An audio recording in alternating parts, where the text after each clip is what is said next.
She was sitting in my office, describing memories of events that hadn't happened yet, and then she simply faded away like smoke while I was looking directly at her. I'm a psychiatrist. I've treated every form of mental illness known to science. But what disappeared from my chair that Tuesday afternoon wasn't a hallucination, and it wasn't psychosis.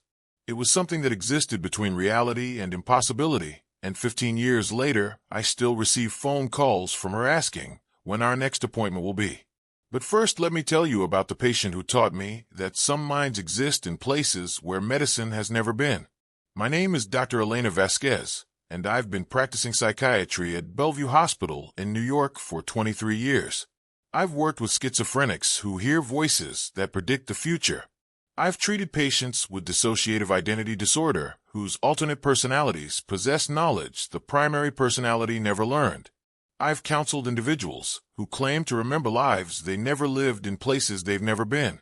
I thought I'd heard every impossible story that the human mind could create. I thought I understood the difference between delusion and reality. I was dangerously wrong.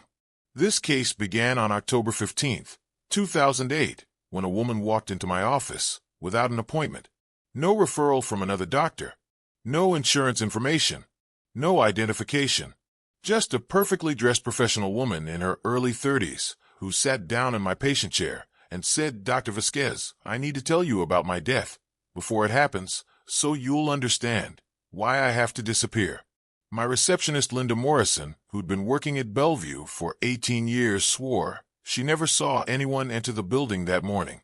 Security cameras showed me arriving at 8 a.m. and beginning my patient sessions, but no footage of anyone else entering my office until my 10 a.m. scheduled appointment. Yet there she was sitting across from me speaking calmly about her own future death, as if discussing weekend plans. The patient introduced herself as Sarah Chin, age 34, occupation unknown. She had no medical history, no previous psychiatric treatment, no family contacts. When I asked for basic information like address and emergency contact, she smiled and said, "Dr. Vasquez, those things don't exist for me in the way they exist for your other patients. I live in the spaces between appointments. I exist during the conversations that haven't started yet." Dr. Richard Steinberg, my colleague for 15 years, reviewed this case and immediately requested that I undergo psychological evaluation. He wrote patient exhibits symptoms of elaborate delusional system, possibly indicating early-onset dementia or undiagnosed psychiatric condition affecting practitioner judgment. Recommend immediate suspension of patient care responsibilities, pending comprehensive mental health assessment. But Sarah Chin wasn't a delusion. She left physical evidence of her presence. The chair she sat in retained the impression of her body for hours after she vanished. The notepad where I documented our conversation contained handwriting that wasn't mine. Most disturbing, the audio recording system in my office captured 2 voices during our session, but video surveillance showed only me talking to an empty chair. During our first session, Sarah described what she called temporal displacement episodes. "Dr. Vasquez, I experience memories of events that occur in your future. I remember conversations we haven't had yet. I remember other patients you'll treat years from now. I remember the day you'll retire and the specific reason you'll choose to stop practicing psychiatry." She began describing my future patients with impossible accuracy. A 15-year-old girl named Maria Santos would be admitted next month after attempting suicide. She would have scars on her left wrist that formed a pattern resembling a compass. A middle-aged man named David Walsh would be brought in by police after being found talking to people who weren't there. He would insist that his deceased wife was sitting in the waiting room during our sessions. Every prediction Sarah made came true exactly as described. Maria Santos was admitted on November 12th with self-inflicted wounds that formed a perfect compass pattern. David Walsh was brought in by NYPD on November 28th and spent our entire first session looking toward the waiting room, insisting his wife was there. The accuracy was impossible but undeniable. Sarah explained that her temporal displacement episodes were becoming more frequent and more intense. "Dr. Vasquez, I'm losing the ability to exist in present time. I phase in and out of different moments in your timeline. Sometimes I'm sitting in your office during conversations we had last year. Sometimes I'm here during sessions that won't happen until 2015. Time moves differently for me now. The second session occurred exactly 1 week later, though I had no record of scheduling another appointment. Sarah simply appeared in my office again during my lunch break.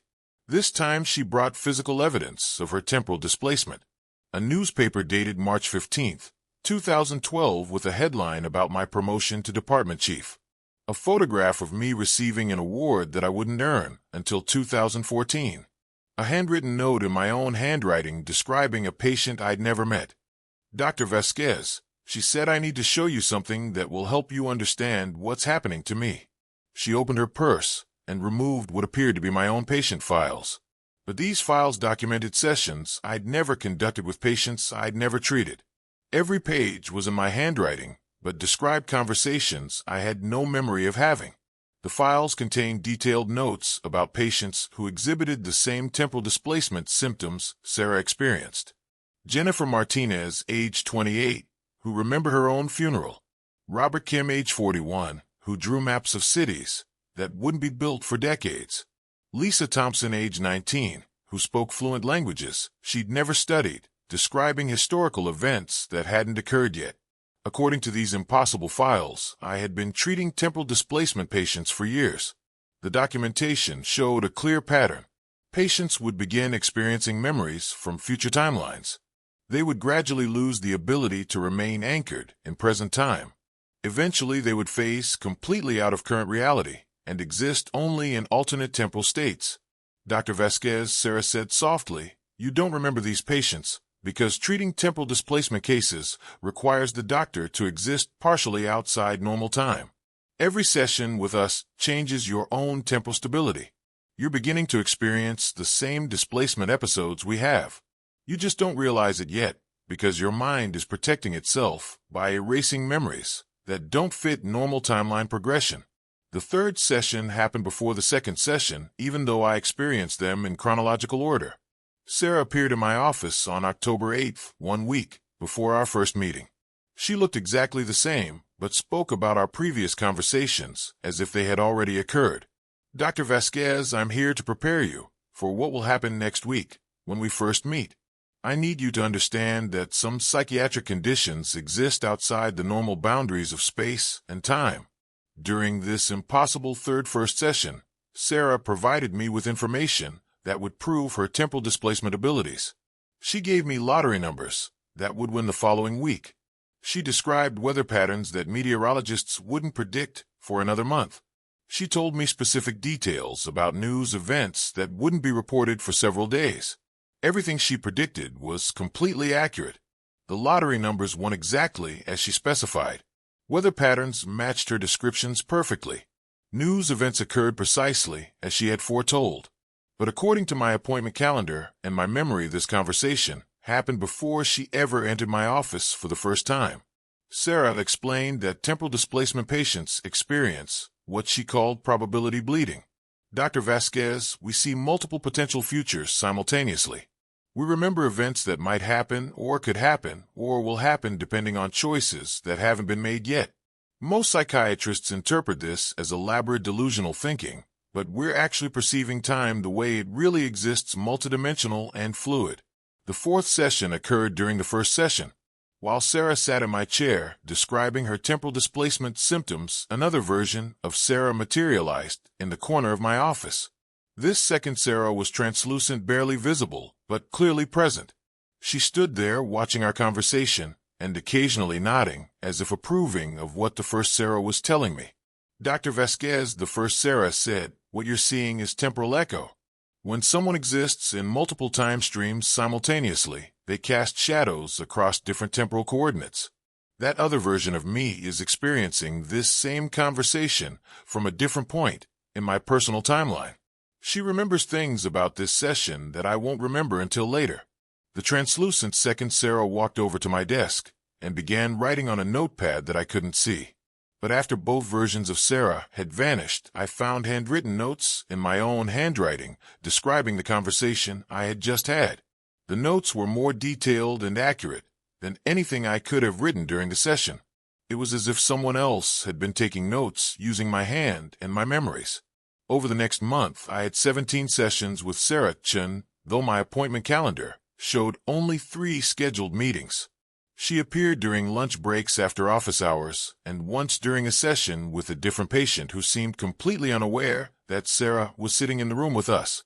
Each encounter provided more evidence that she existed in a temporal state that normal human consciousness couldn't access. Sarah began teaching me techniques for recognizing temporal displacement in other patients. Dr. Vasquez, she said, when someone describes memories of events that haven't happened, ask them for specific details about their future experiences.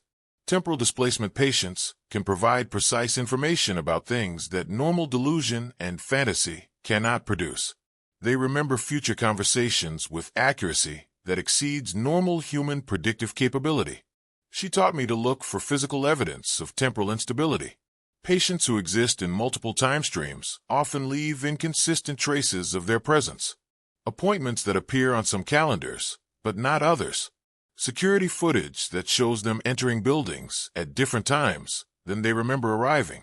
Medical records that document treatments they've never received for conditions they've never been diagnosed with. The most disturbing lesson was about temporal contagion.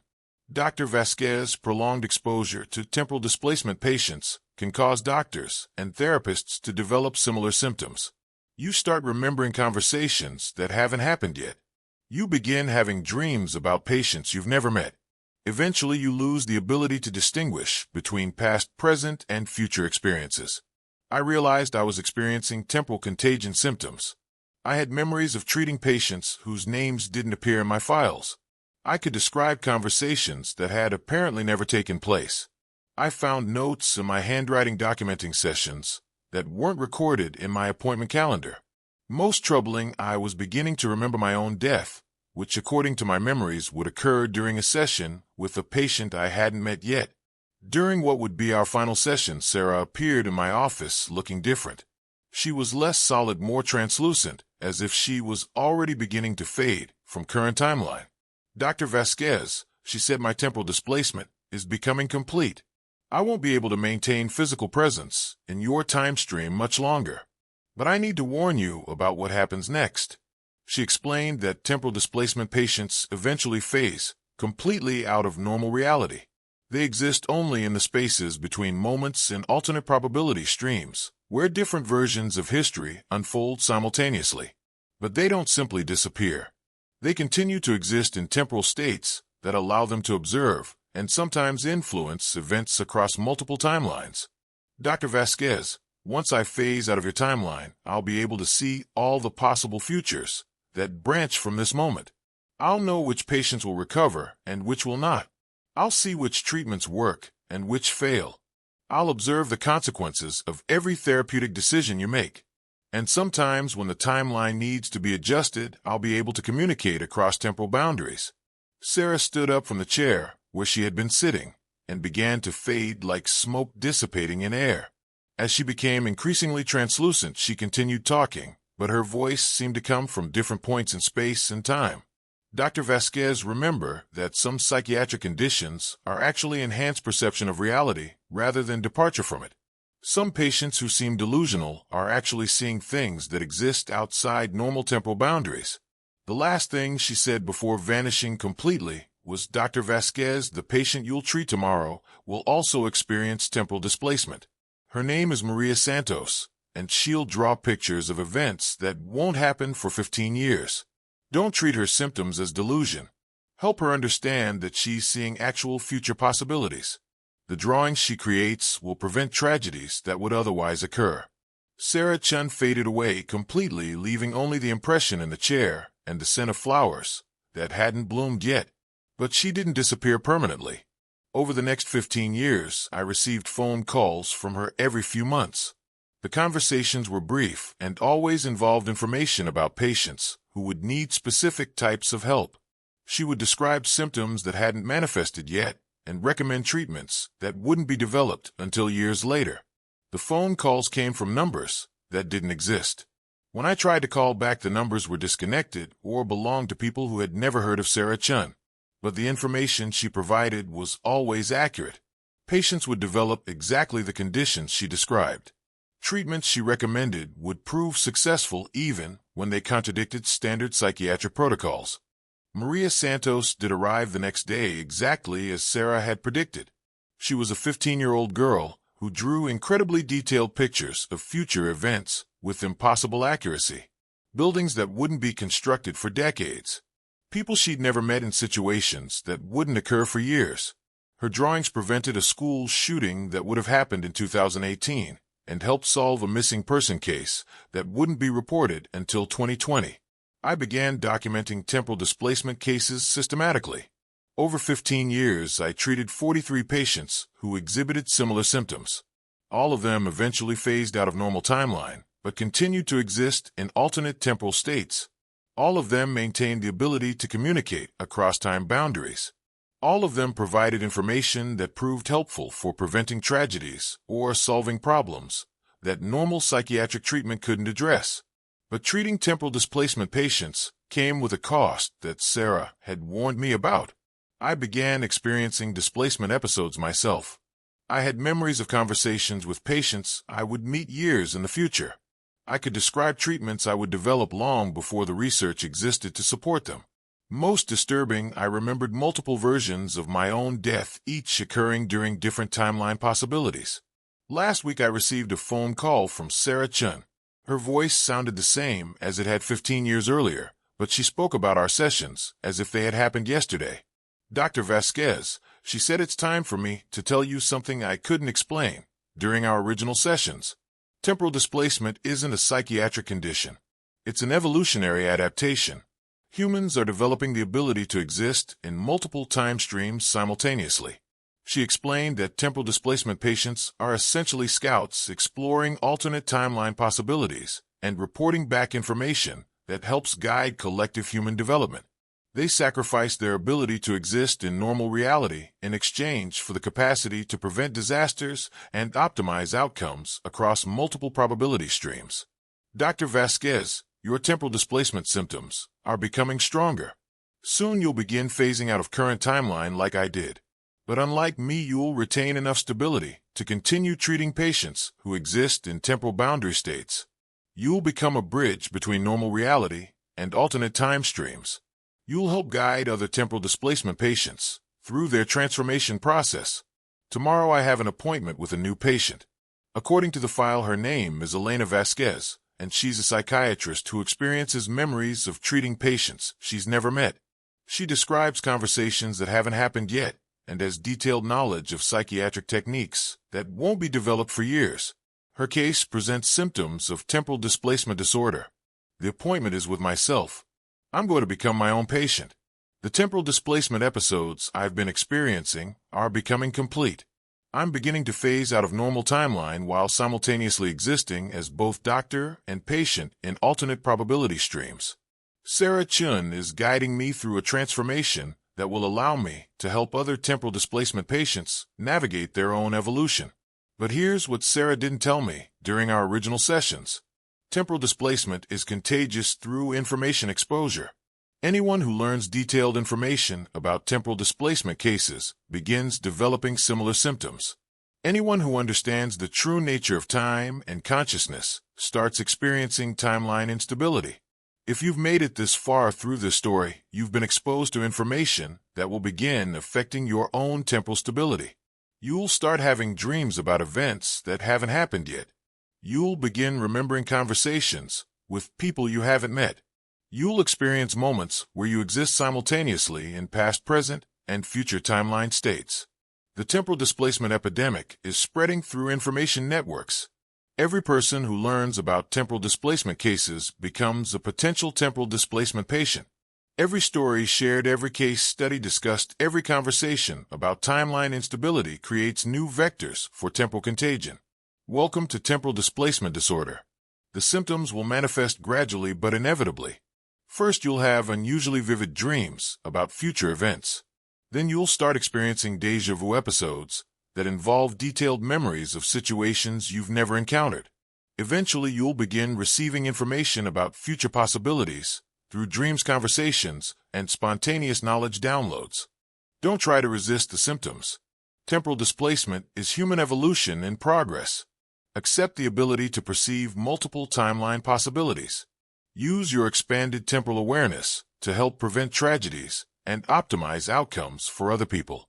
Become a scout exploring alternate probability streams and reporting back information that helps guide collective human development. Sarah Chun is still calling me. The phone will ring tomorrow, and she'll provide information about a patient I'll meet next week who experiences memories of living in 2089.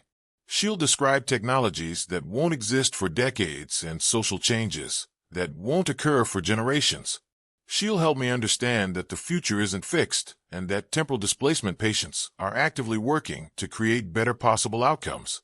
If this story resonates with you, if you've experienced memories of events that haven't happened yet, if you've had dreams about conversations with people you haven't met, share your experiences. Document everything. Pay attention to temporal displacement symptoms in yourself and others. Some psychiatric conditions are actually enhanced perception abilities that allow access to information existing outside normal space-time boundaries.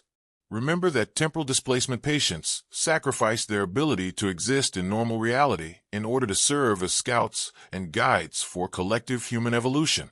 They exist in the spaces between moments, exploring alternate possibilities and working to prevent disasters while optimizing outcomes across multiple timeline probabilities.